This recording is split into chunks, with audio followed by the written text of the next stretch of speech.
वैसे तो आजकल की दुनिया में हम लोग व्हाट्सएप फॉरवर्ड्स को बहुत ज़्यादा गंभीरता से नहीं लेते हैं, लेकिन ये वाला जब व्हाट्सएप फॉरवर्ड मेरे पास आया तो इसने मेरी सोच पर एक गहरा असर डाला है और मैं चाहता हूं कि इसको आप ध्यान से सुने।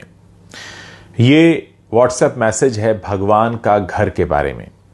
कल दोपहर मैं बैंक गया था तो वहां एक बुजुर्ग भी अपने काम से आए थे। वहां वो कुछ ढूंढ रहे थे। मुझे लगा शायद उन्हें पेन चाहिए, इसलिए उनसे पूछा तो वो बोले, बीमारी के कारण मेरे हाथ कांप रहे हैं और मुझे पैसे निकालने की स्लिप भरनी है, उसके लिए मैं देख रहा हूं कि कोई मदद कर दे। मैंने बोला, आपको कोई आपत्ति ना हो तो मैं आपकी स्लिप भर देता हूं।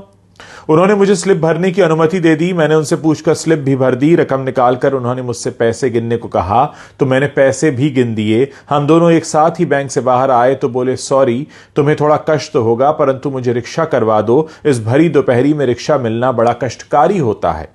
मैंने बोला, मुझे भी उसी ओर जाना है, मैं आपको कार से घर छोड़ देता हूं।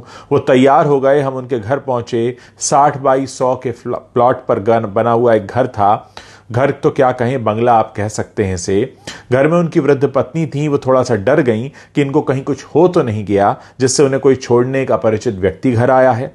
फिर उन्होंने पत्नी के चेहरे पर आए भावों को पढ़कर कहा कि चिंता की कोई बात नहीं है, ये मुझे छोड़ने आए हैं। फिर बातचीत में वो बोले, क्या बोले अब ध्यान से सुनिएगा। फिर वो बातचीत में बोले, इस भगवान के घर में हम दोनों पति पत्नी ही रहते हैं, हमारे बच्चे तो विदेश में रहते हैं। मैंने जब उन्हें भगवान के घर के बारे में पूछा तो उन्होंने बताया कि हमारे परिवार में भगवान का घर कहने की पुरानी परंपरा है। इसके पीछे की भावना यह है कि यह घर भगवान का है और हम तो उस घर में रहते हैं, जबकि लोग कहते हैं कि घर हमारा है और भगवान हमारे घर में रहते हैं। मैंने विचार किया कि दोनों कथनों में कितना अंतर है। उसके बाद वो बोले, भगवान का घर बोला तो अपने से कोई नकारात्मक कार्य नहीं होते और हमेशा सद्विचारों से हम ओतप्रोत रहते हैं।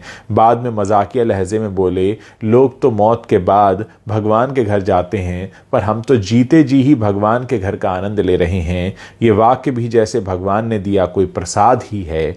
भगवान ने ही मुझे उनको घर छोड़ने की प्रेरणा दी। घर भगवान का और हम उनके घर में रहते हैं। हमको इस कहानी से बहुत कुछ सीखने को मिलता है दोस्तों।